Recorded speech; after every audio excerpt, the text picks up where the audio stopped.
Highgate Cemetery is famous for its grand monuments and notable names, but among its winding paths and ivy-covered stones lie 320 Commonwealth War Graves from both World Wars. Each headstone carries a story. Today, we uncover the lives of 3 men from the First World War who were laid to rest here, each one a reminder of sacrifice, courage, and the true cost of war. This is their story. Francis James Hocking was born in London on the 8th of October 1893, the son of William and Fanny Hocking.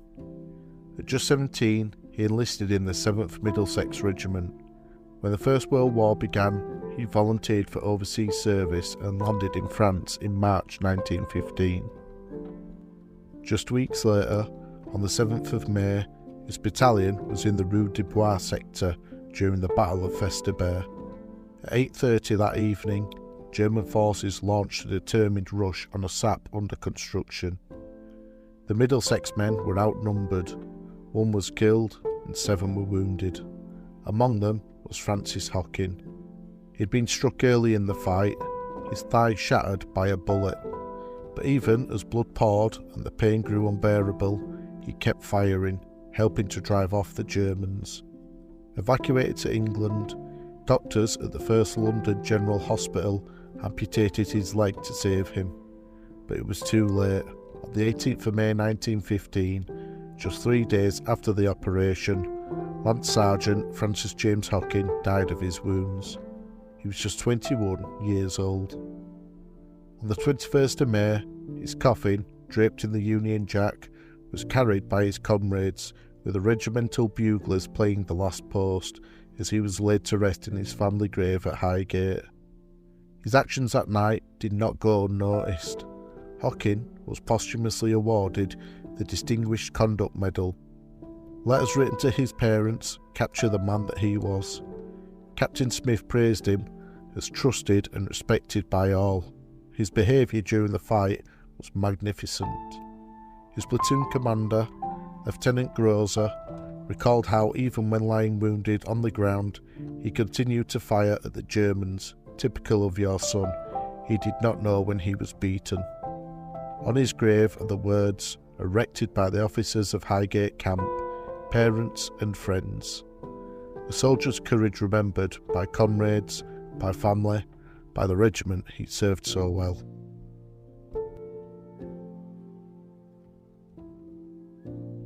Eduardo Tolra was born on the 11th of May 1897, the son of Eduardo and Ada Tolra. In August 1914, just months after war broke out, he joined the Royal Naval Division, serving with the Drake Battalion. He fought at Antwerp, endured the Gallipoli campaign, and later was present at the great naval clash of Jutland. In 1918, he would take part in one of the most daring raids of the war. On the 23rd of April, the Royal Navy launched an attack on the Belgian port of Zeebrugge, a critical base for German U-boats. The ageing cruiser Vindictive, supported by ferries and submarines packed with explosives, attempted to storm the mile-long mole and destroy its defences. But things went terribly wrong. The smoke screen drifted away. The Vindictive landed in the wrong place. Sailors and marines came under merciless fire, casualties mounted. Despite the chaos, one submarine successfully destroyed the viaduct linking the mole to the shore. Amidst a desperate struggle, able seaman Eduardo Tolra was killed in action. He was just 20 years old. His comrades carried his coffin, draped in the Union Jack, to his grave in Highgate Cemetery. A young sailor who had fought at Antwerp, Gallipoli, Jutland and finally Zeebrugge, his life cut short, his service never forgotten.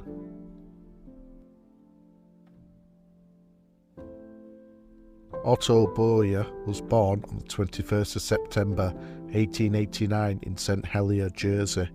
He was the son of George and Mary Bowyer. In 1914, he married Caroline Cecilia Flood, and together they had 2 children. A year later, like so many husbands and fathers, He left home for war.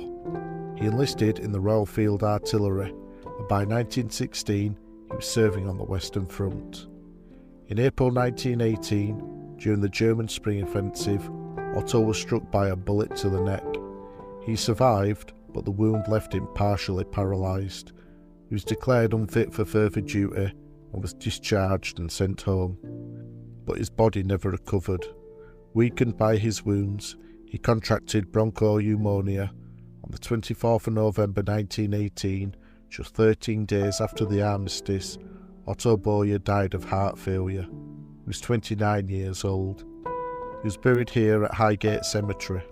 A father, a husband, a soldier who made it through the fighting, only to be claimed in the fragile days of peace.